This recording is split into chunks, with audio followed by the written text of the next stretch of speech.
Estimados pasajeros, muy buenas noches. Les saluda su conductor, nuevamente gustoso de saludarlos aquí en la desolada carretera. Vámonos rápido a las narraciones que me han hecho el enorme favor de enviar y con ello hacer posible este viaje. Hoy con 50 minutos de relatos paranormales, bastante variados entre sí, pero que estoy seguro les pondrán la piel de gallina. Así que pasajeros, si son tan amables, inclinen su asiento, abrochen su cinturón y sobre todo recuerden, si les es posible cerrar los ojos mientras escuchan estas narraciones, háganlo, para que tengan un viaje placentero, pero sobre todo muy aterrador. Estimados pasajeros, favor de abordar, ya que aquí comienza otro viaje a través de la desolada carretera, con rumbo hacia lo desconocido. La mujer que camina hacia atrás. Qué gusto saludarlos nuevamente, pasajeros de la desolada carretera. Esta historia me pone la piel de gallina cada vez que la recuerdo, porque me doy cuenta que a veces en las casas hay cosas que simplemente no deberían de estar ahí. Esto sucedió en la CDMX. Esa noche estábamos ahí, sentados en la banqueta como tantas otras veces. Éramos un grupo de amigos matando el tiempo entre risas y pláticas, disfrutando del aire fresco frente a mi casa. Todo parecía normal, hasta que el silencio de la calle se rompió con una pregunta que aún resuena en mis oídos. ¿Quién es la señora que está en la azotea?, soltó uno de mis amigos señalando hacia lo alto de nuestra casa. Todos levantamos la mirada al mismo tiempo. Al principio mi cerebro intentó buscar una explicación lógica, pero lo que vimos nos dejó mudos. Recortada contra el cielo oscuro, había una figura femenina, pero no se movía como una persona normal. La mujer empezó a retroceder, caminando hacia atrás, con una lentitud y unas poses que resultaban antinaturales. Paso a paso, se fue hundiendo entre las sombras de la parte superior del edificio, sin apartar la vista de nosotros, hasta que desapareció por completo de nuestro campo de visión. El frío que sentí no era el de la noche. Entramos a la casa corriendo, y mi padre, al ver nuestra cara de espanto, no lo dudó.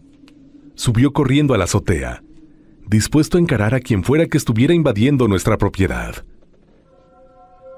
Pasaron los minutos que parecieron horas. Cuando bajó, su rostro lo decía todo. No había nadie. La puerta de la azotea seguía cerrada por dentro, y no había rincón donde alguien pudiera esconderse. El silencio sepulcral confirmó lo que mi familia y yo sospechábamos, pero nos negábamos a aceptar. En esa casa, desde hace tiempo, habíamos escuchado a alguien o algo caminar en la azotea. Siempre lo mismo. Pasos pesados que recorrían desde el frente del inmueble hasta el fondo. Una presencia invisible que reclamaba su espacio, hasta que nosotros la vimos. Aquella noche, esa mujer en la azotea nos dejó claro que no estamos solos, que hay una entidad que habita en la azotea del edificio. Y aunque intentamos seguir con nuestras vidas, el temor de escuchar ese caminar inexplicable nos acompaña en cada rincón de la casa. ¿Quién es o quién fue esa mujer? ¿Y por qué camina hacia atrás? Y de esa forma tan particular. Tal vez nunca lo sabremos. Pero ustedes, conductor y pasajeros, tengan mucho cuidado al mirar hacia arriba esta noche. Nunca se sabe quién podría estar observando desde las sombras. Buen viaje por esta desolada carretera.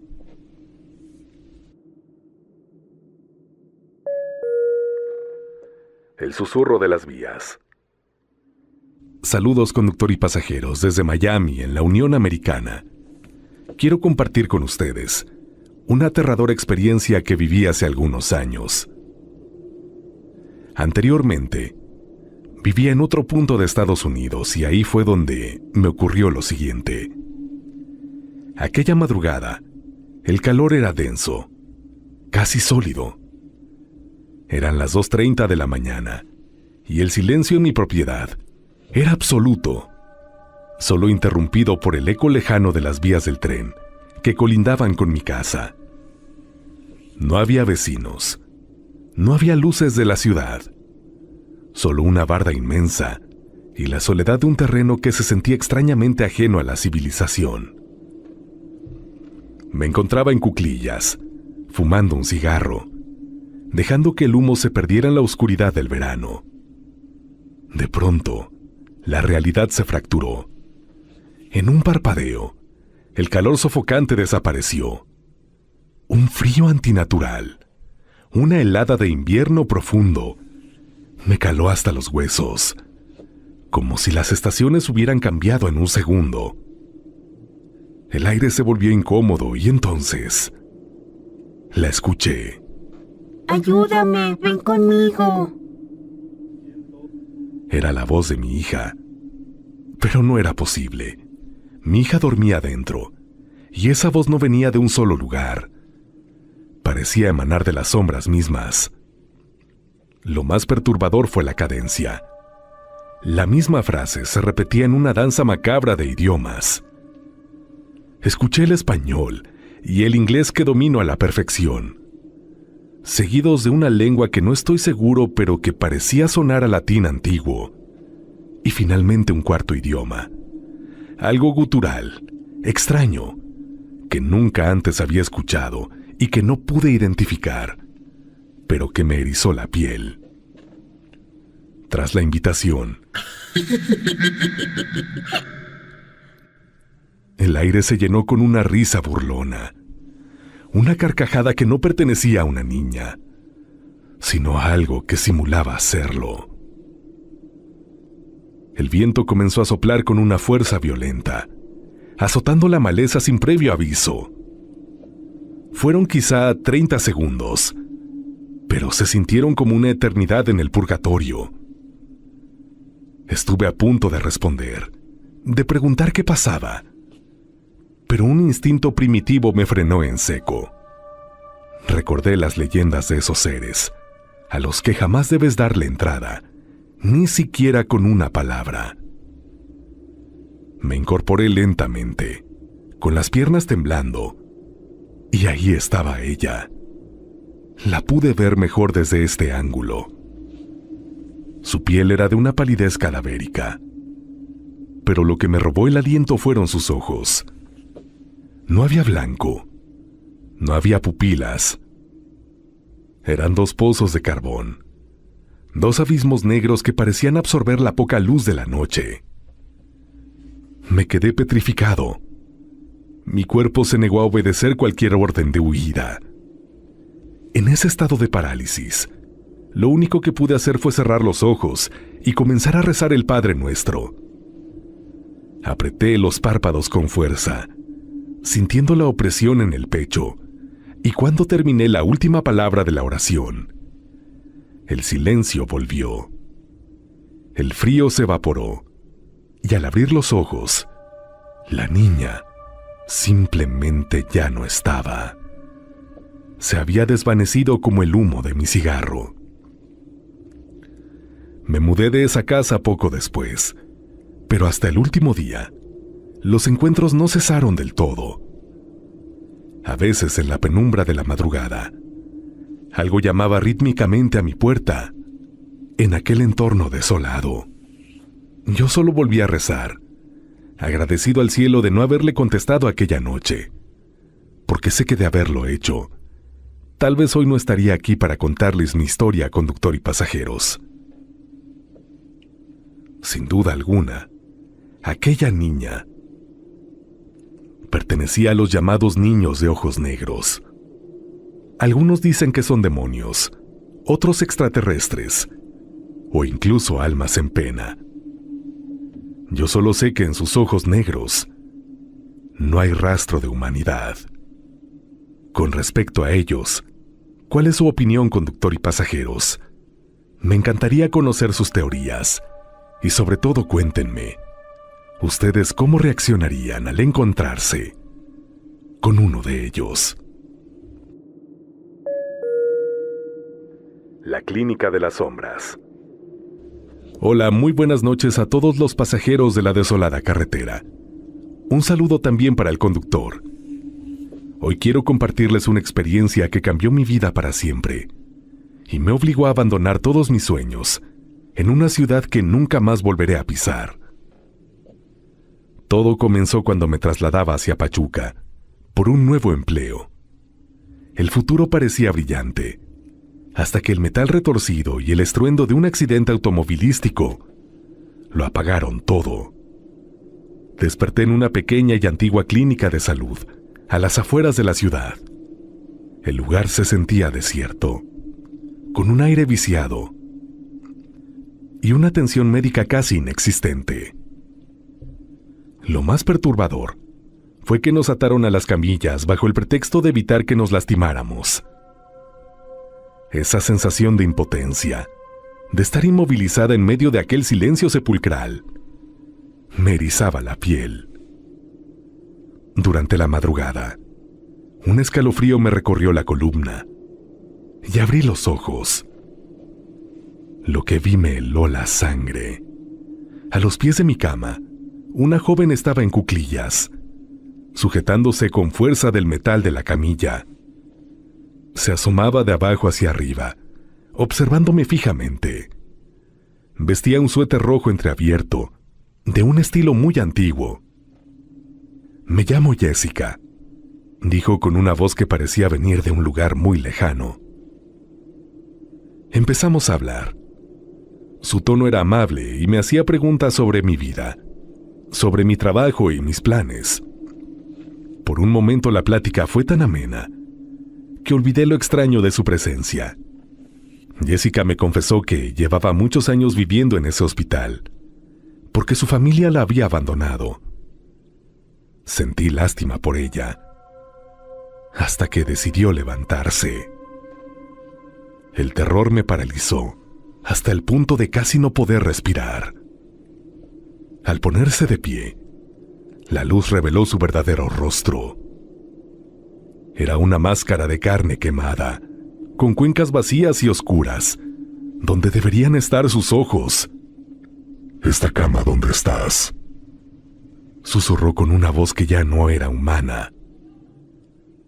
«Era mi cama, cuando me ingresaron. Aquí fue donde perdí la vida». No pude más.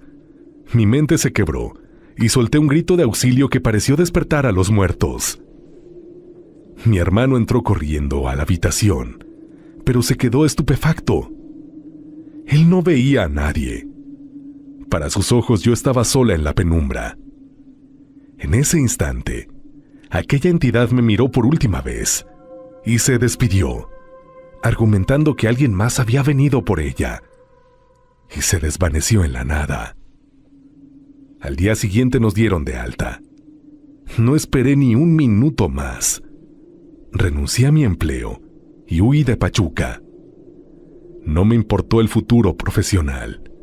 Solo quería alejarme de esa cama y de la mirada vacía de Jessica, quien se quedó allí, esperando eternamente, en esa clínica olvidada. La frecuencia del olvido. Saludos, conductor y pasajeros. Todos me conocen como Gallo, y esta noche quiero contarles una aterradora experiencia paranormal que viví. Me he desempeñado en los medios de comunicación como locutor, y precisamente fue en este ambiente donde fui testigo de lo que estoy por narrarles. Aquella noche el ambiente en la estación de radio se sentía inusualmente tenso. Teníamos como invitado a un especialista en psicofonías, un hombre que parecía más cómodo entre los ecos de los muertos que entre los vivos. Mientras el programa transcurría, sugirió algo que nos heló la sangre: hacer una grabación de prueba en el estudio de producción. ese rincón oscuro donde el tiempo parecía detenerse. Para que lo entiendan, técnicamente era imposible que ocurriera lo que vimos. En aquel entonces, nuestra configuración grababa exclusivamente en un canal mono. En el izquierdo. El canal derecho estaba desconectado físicamente. No había cables, no había señal, solo un vacío absoluto en el espectro de audio. El especialista se quedó inmóvil y soltó la pregunta que abrió la grieta. ¿Hay alguien aquí? Mis ojos se clavaron en el monitor. Contra toda lógica, el canal derecho, ese que no debería captar sonido absoluto, comenzó a cobrar vida. Una línea de ondas empezó a dibujarse lentamente, moviéndose al ritmo de una voz que nadie en la cabina podía escuchar. Sentí un frío metálico recorriéndome la nuca. Al procesar el audio y subir el volumen, la oscuridad nos devolvió el saludo. Entre la estática, una voz ronca y espectral pronunció un nombre que nos detuvo el corazón. Ernesto. La investigación posterior solo empeoró el horror. Al hablar con el dueño y la encargada de limpieza, la verdad emergió como un cadáver a flote. Ernesto, el hermano de la mujer de mantenimiento, había trabajado allí años atrás. Consumido por una crisis profunda, decidió poner fin a su tormento suspendiéndose de los barandales de un tragaluz, justo afuera de la puerta del estudio donde estábamos parados. Él logró su cometido y tomó su propia vida. Sin embargo, esta experiencia no termina aquí, conductor y pasajeros, porque lo peor viene en el cierre. El especialista, cegado por la oscuridad, comenzó a hostigar a la entidad, presionándola para que se manifestara con más fuerza. La voz de Ernesto cambió. Ya no era solo un eco, era un rugido de enojo puro. De pronto, un estruendo seco sacudió la grabación. Al principio pensamos que era la puerta del estudio, cerrándose de golpe por el viento. Pero esto no había pasado. Al limpiar el audio, escuchamos la crudeza del odio. Una voz cargada de una furia inhumana exclamó: ¡A la chingada! En ese instante, las ondas en el canal inexistente desaparecieron. El silencio que siguió fue más opresivo que cualquier grito. Ernesto no quería ser encontrado, y nosotros nunca debimos preguntar. La sala 3. Hola de nuevo, conductor y pasajeros. Quiero compartirles una experiencia que nos sucedió hace aproximadamente un mes. Mi marido y yo teníamos muchas ganas de ver la película de ciencia ficción de Ryan Gosling, en donde va al espacio, pero no habíamos tenido oportunidad de ir al cine debido a nuestros trabajos. Ese día, mi esposo pasó por mí y me dio la sorpresa de que había comprado 2 boletos para el cine, y a pesar de que fue la última función del día, me alegró bastante, pues había sido una semana pesada, y siempre se agradece una salida express para desestresarse. En fin, llegamos al cine ubicado en una plaza algo abandonada cerca del centro de Querétaro, llamada Plaza de las Américas. A pesar de que las salas de aquel cine no son tan grandes, era el lugar que tenía las funciones que más se acomodaban a nuestros horarios.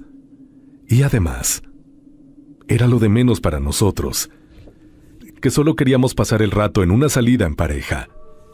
Cuando llegamos al cine, nos dimos cuenta de que éramos los únicos a esa hora de la noche, pues el lugar estaba prácticamente desierto, de no ser por una chica que se encontraba en el puesto de dulces. Compramos las palomitas y demás, y entramos a la sala.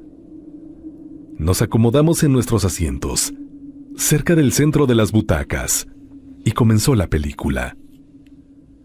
Efectivamente, Nosotros éramos los únicos en esa función. Todo iba bien, hasta que de la nada empezamos a escuchar una especie de ronquidos en el fondo de la sala, en la última fila, la que está casi debajo del proyector. Aquel ruido era molesto, y aunque no era tan fuerte, sí llegaba a incomodar la experiencia del cine. Le pregunté a mi marido si él había visto a alguien dentro de la sala, pero me respondió que no. Pensamos que probablemente no nos habíamos dado cuenta, y seguimos con nuestra película. Aquel sonido volvía a escucharse, pero esta vez más cerca de nosotros, como si aquella persona se hubiera acercado un par de filas.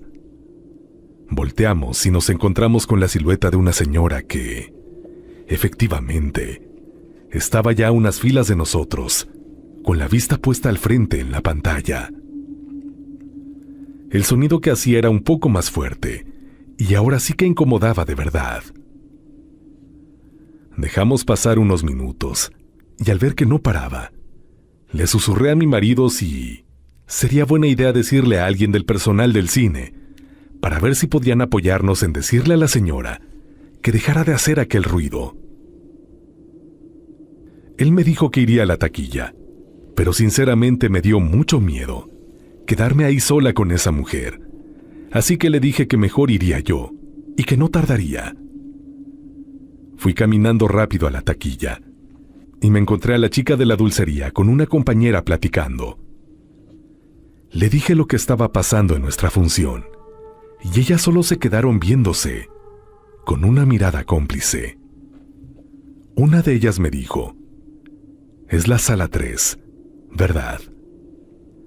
Le dije que sí, y ellas solo volvieron a mirarse, como si ya supieran lo que sucedía. En eso, mi marido apareció corriendo por el pasillo, pálido y con los ojos bien abiertos. En este punto tengo que decir que él es un hombre robusto, alto y poco asustadizo. Pero ese día, sin embargo, lo vi realmente fuera de sí. Llegó corriendo conmigo y solo me dijo: «Vámonos de aquí. Esa vieja me acaba de dar el susto de mi vida».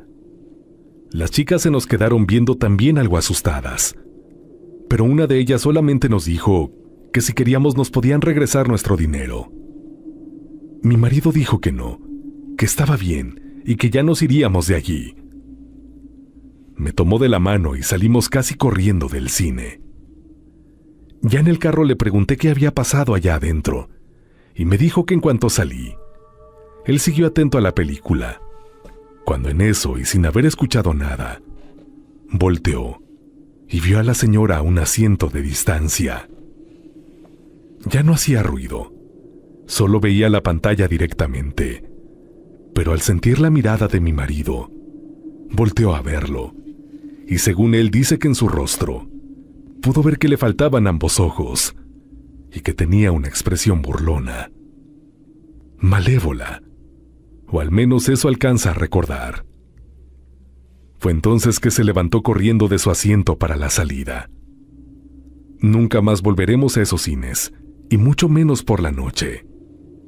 Conductor, si es posible, me gustaría preguntarle a los pasajeros si alguno de ellos, sobre todo los residentes de Querétaro, han vivido una experiencia semejante en ese cine, y en especial en esa plaza que, tengo entendido, tiene alguna que otra historia macabra, sobre todo por las noches. Gracias por escucharme, y buen viaje a todos. La melodía del rencor. Saludos, conductor. Un saludo cargado de sombras para todos los pasajeros que viajan esta noche por la desolada carretera.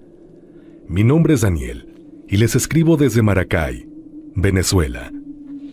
Me subo a este bus para descargar un peso que llevo en el pecho desde hace apenas un mes. Algo que me cambió la forma de entender el silencio de la noche. Todo comenzó con una tormenta, pero no una de lluvia. Fue una pelea con mi esposa. De esas discusiones amargas, cargadas de palabras que cortan, que te dejan un nudo en la garganta y una vibración pesada en el aire. Nos fuimos a la cama así, dándonos la espalda, envueltos en un rencor eléctrico. Siempre he escuchado que la ira es un faro para lo que no debe de ser visto, que el coraje genera una energía densa, un banquete para entidades que acechan en lo oscuro. Esa noche lo comprobé. Teníamos con nosotros a nuestra perrita, una pequeña French Poodle, que siempre duerme a los pies de la cama. En medio de esa madrugada espesa, ella se inquietó. La sentí removerse, nerviosa, hasta que saltó de la cama. Pero no se fue a la puerta. Se refugió debajo de la madera, en lo más profundo de la oscuridad del piso, y empezó a emitir unos chillidos agudos, de puro terror. Era un llanto que no le conocía, como si estuviera viendo la misma muerte frente a ella. Mi esposa y yo nos despertamos de golpe. El enojo se evaporó, para dar paso a un frío que te cala los huesos. Y entonces lo escuchamos. Desde la calle, rompiendo el silencio de Maracay, llegó un silbido. Un sonido rítmico, agudo, que parecía subir y bajar en una escala imposible. Quienes somos de aquí lo sabemos en la sangre. Era el silbón. Pasaba justo frente a nuestra casa. Dicen que si lo oyes cerca no hay peligro, pero si lo oyes lejos, es que ya está a tu lado. Aquí el silbido se sentía como si algo estuviera pasando, justo enfrente de nuestra ventana, observando el rastro de nuestra furia. Entonces el temor vino cuando se fue alejando, y se hizo cada vez más imperceptible. Casi se me detiene el corazón. El silbido avanzó lentamente hasta perderse en la distancia, y solo cuando el silencio volvió a ser absoluto, la perrita salió debajo de la cama, temblando, buscando refugio en nuestros brazos. Estoy convencido de que esa entidad no pasó por casualidad. Nuestra pelea abrió una puerta. Su energía la llamó. Por fortuna no ha vuelto, pero desde entonces el ambiente en casa ha cambiado. Pasajeros, conductor, escuchen bien lo que les digo. Nunca, bajo ninguna circunstancia, se vayan a dormir enojados. No alimenten la oscuridad con sus gritos, porque allá afuera, en la noche, ya sea en la venezolana, o en la que sea en la que ustedes me escuchen, seguro que hay cosas que tienen oídos muy finos para el rencor. No saben lo que podrían atraer a su propia habitación.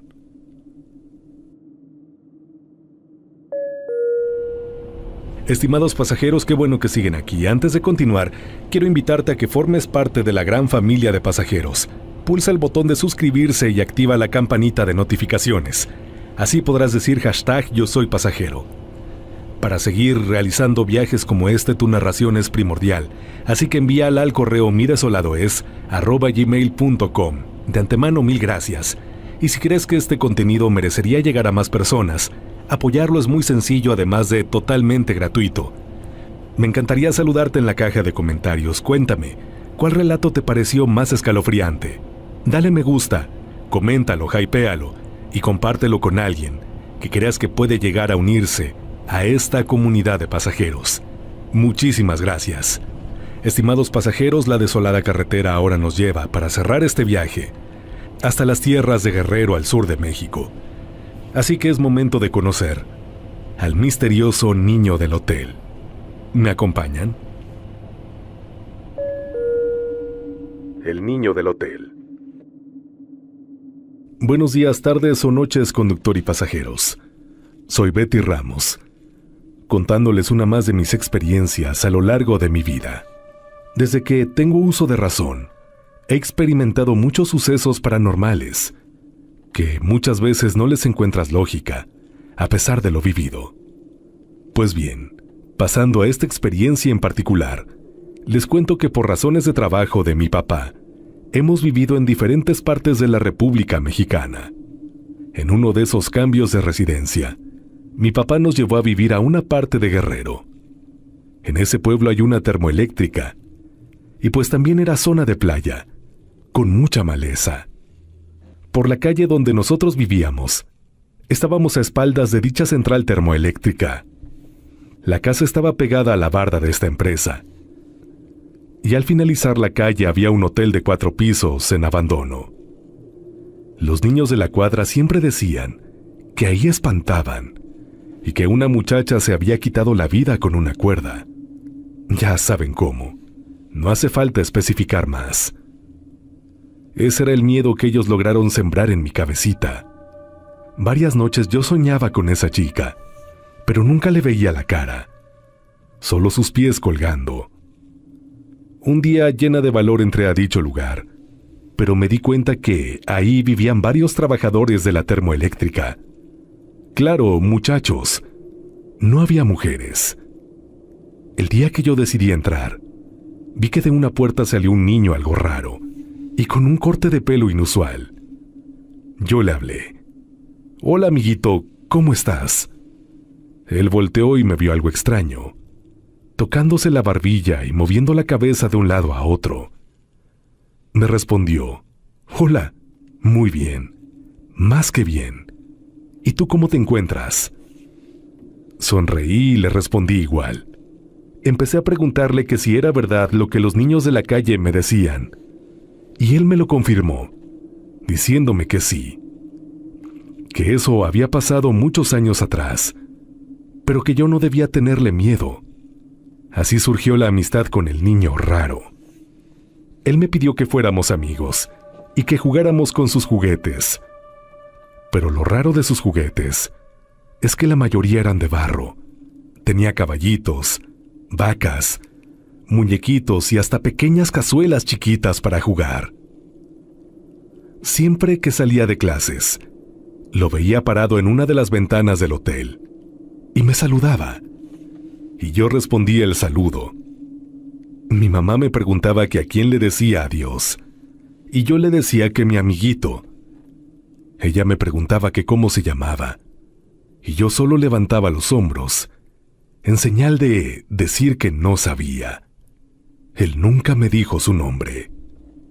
Un día lo invité a jugar a mi casa, pero él me decía que solo podía ir en la noche, y yo inocente le dije que sí, que estaba bien, que lo esperaba en la casa.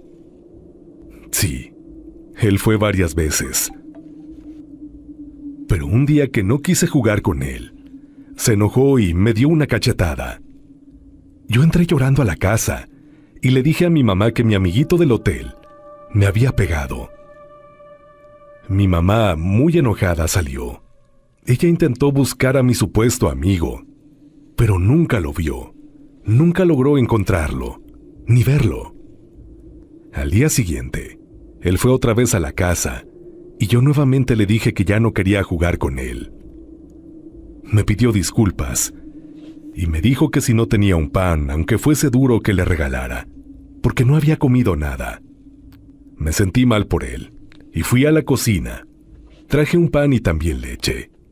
Él se rió y en su agradecimiento me dijo que yo encontraría dinero cuando fuera para la escuela.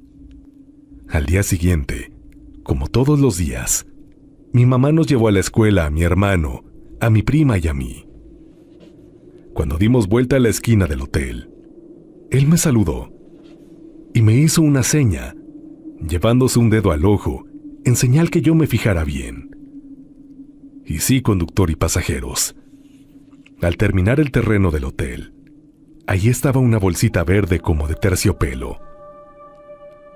La levanté y se la enseñé a mi mamá. Cuando mi mamá lo abrió, vimos que tenía varios billetes. En ese entonces eran los de 100 pesos. Mi mamá dijo que eran muchos. Los agarró y se persignó, diciéndole a Dios que si era para nosotros, con gusto los recibíamos, pero que si no, nos mandara a su dueño para devolverlos. En ese momento, como por arte de magia, mi mamá volvió a abrir la bolsa, y ahora solo habían hojas de árboles, cuando la primera vez ambas habíamos visto el contenido de la bolsa, Y en efecto, yo les puedo asegurar que eran muchos billetes de 100 pesos. Mi mamá se asustó sobremanera y aventó la bolsa diciéndome que no la recogiera. Seguimos hacia la escuela. Esa noche mi amigo regresó a mi casa y me preguntó por qué mi mamá le había agradecido a alguien más cuando había sido él quien nos había dado ese dinero. No seas tonta. El dinero que te dé es para ti, me dijo. Yo le dije que no había mucho que yo pudiera hacer con ese dinero, que en la escuela no me lo iban a aceptar, porque en ese entonces, si alguien llevaba un billete de 100 pesos, no lo tomaban. En la cooperativa solo querían monedas o billetes de muy baja denominación. Esa era la regla que habían impuesto.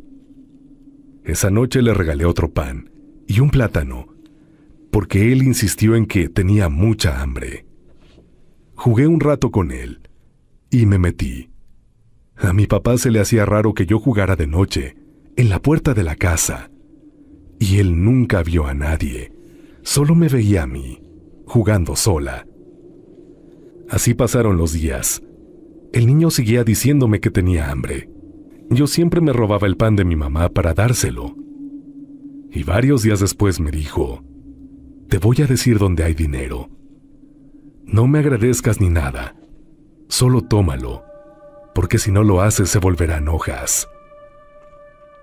Al pasar de los días, me encontré una bolsa. Esta vez no era de terciopelo. Era una bolsa de plástico normal, de esas donde nos entregaban las tortillas. La levanté, y ahí venían varios billetes de 100 pesos. Los guardé debajo del colchón de mi cama. No dije nada. Al pasar del tiempo, me dijo, ¿no tendrás un par de zapatos que tú o tu hermano no usen? Es que ando descalzo y me duelen los pies. Yo nuevamente volví a robarme un par de zapatos que a mi hermano ya no le quedaban, y se los di a él. Le quedaron perfectos. Solo que aquí viene un detalle importante, conductor y pasajeros. Según yo, este niño tenía un defecto en sus piecitos. Estaban al revés. Al cuestionarlo, él me había dicho que así había nacido y que ya estaba acostumbrado, que caminaba muy bien. Yo no le vi nada de malo. Seguimos jugando. Para mis papás yo tenía un amigo imaginario, hasta que un día llegó una señora que mi mamá había conocido en el mercado. Esta señora le había ofrecido los servicios de lavar ropa. Como mi mamá nos cuidaba a mi hermano, a mi prima y a mí, no le daba tiempo de atender la casa y cuidarnos a la vez, así que aceptó que esta señora hiciera este trabajo. Ese día que la señora se presentó a la casa, cuando entró le dijo a mi mamá, «Señora, tenga cuidado. Por aquí pasó un chaneque. Dejó su olor muy fuerte». Mi mamá sorprendida le preguntó, «¿Qué es un chaneque?». La señora le respondió, «Es un duende que juega con los niños y después se los lleva. Ellos tienen los pies al revés». Mi mamá, incrédula, le contestó, «No se preocupe, yo siempre estoy al cuidado de mis niños, por eso no me da tiempo para hacer varias cosas del hogar». La señora continuó yendo a la casa a lavar ropa, hasta que un día le dijo a mi mamá, «Señora, dentro de la casa sigue oliendo mucho a chaneque. Revise bien su casa. Algo dejó dentro, aquí».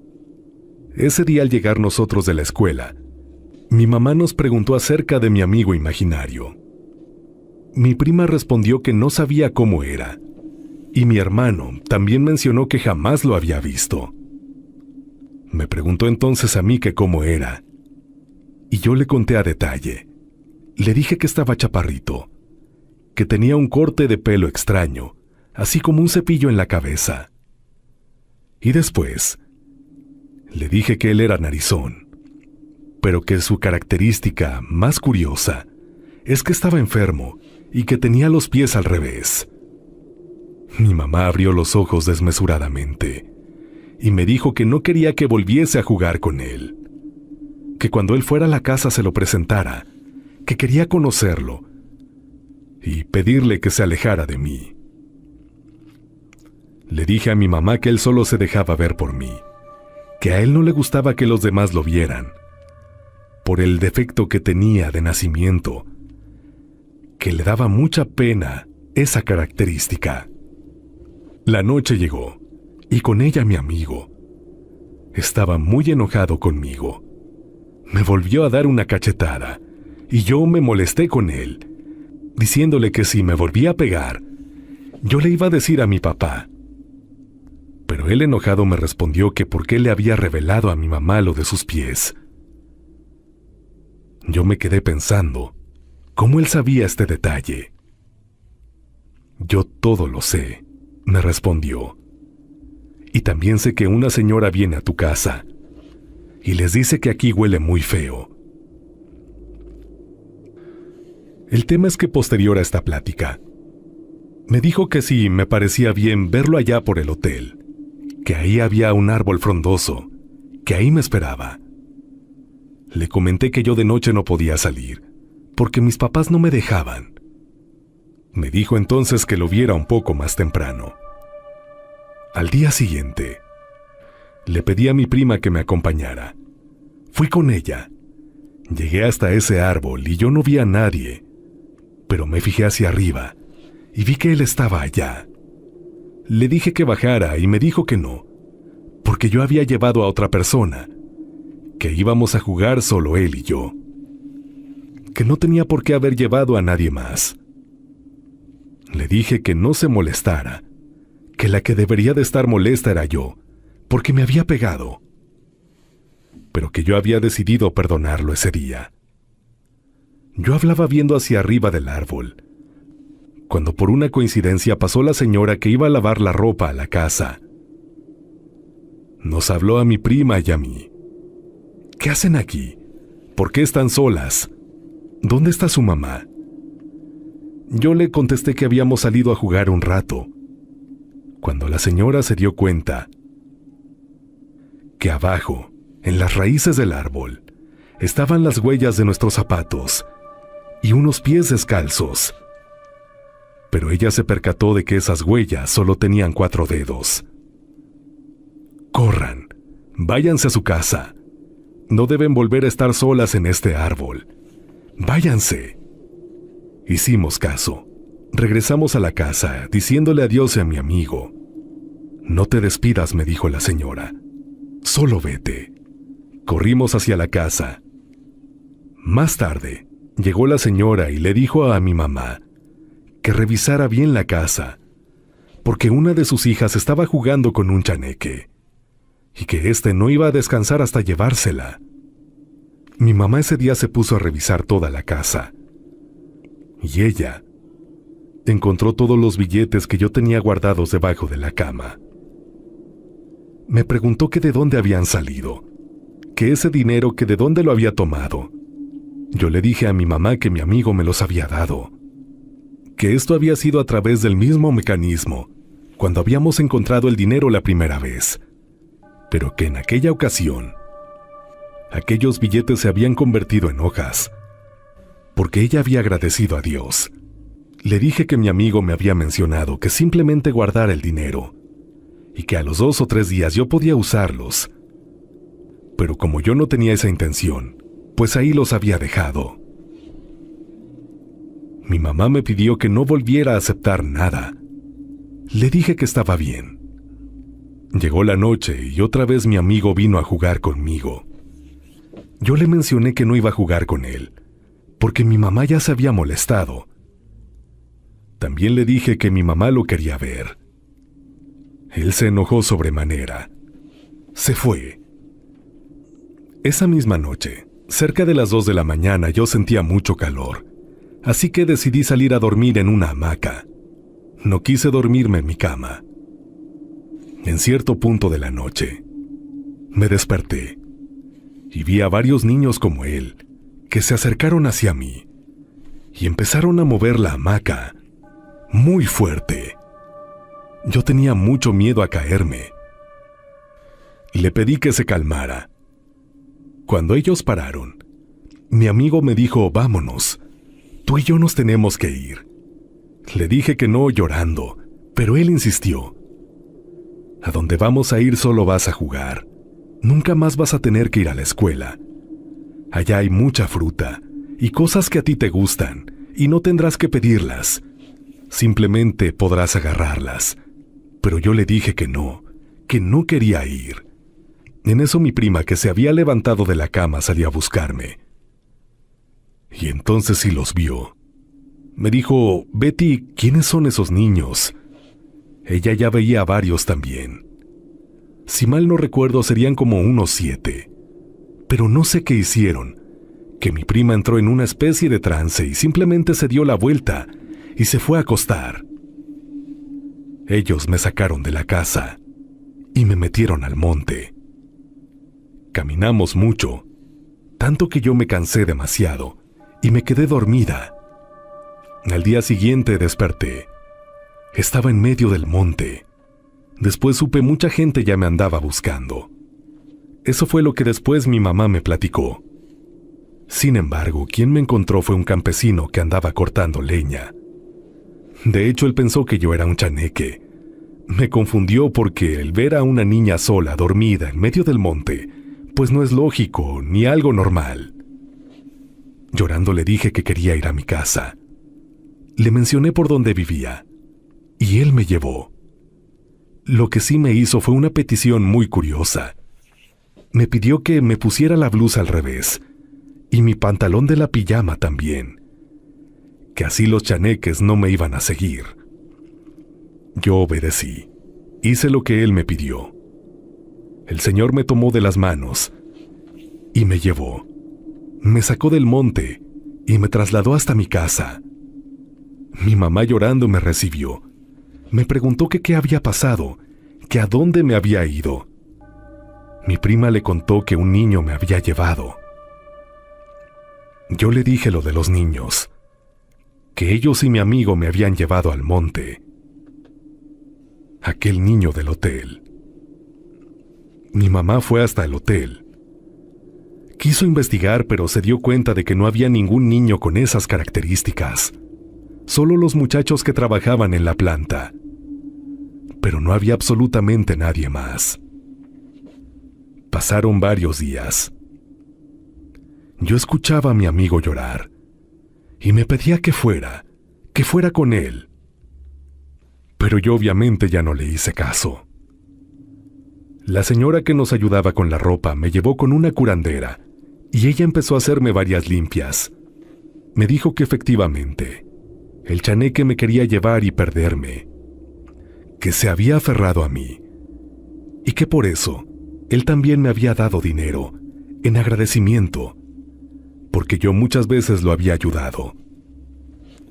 También me dijo que a pesar de brindarles ayuda a ellos, que sus intenciones no eran para nada buenas, que simplemente se robaban a los niños y los perdían en el monte, como habían hecho conmigo, que me sacaron de la casa y me dejaron perdida, que si no fuera por ese señor campesino que me ayudó, tal vez yo no hubiera regresado a mi casa. Y pues hasta el día de hoy, gracias a Dios estoy bien.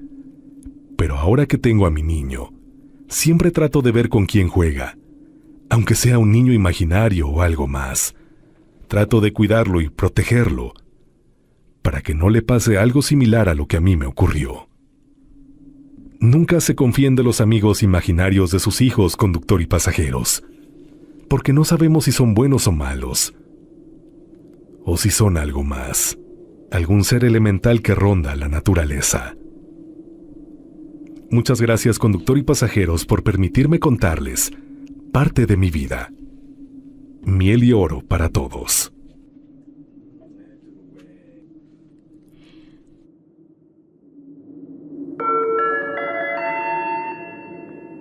Estimados pasajeros, hemos llegado a nuestro destino. Gracias por acompañarnos en este viaje. Es momento de descansar. Si creen poder,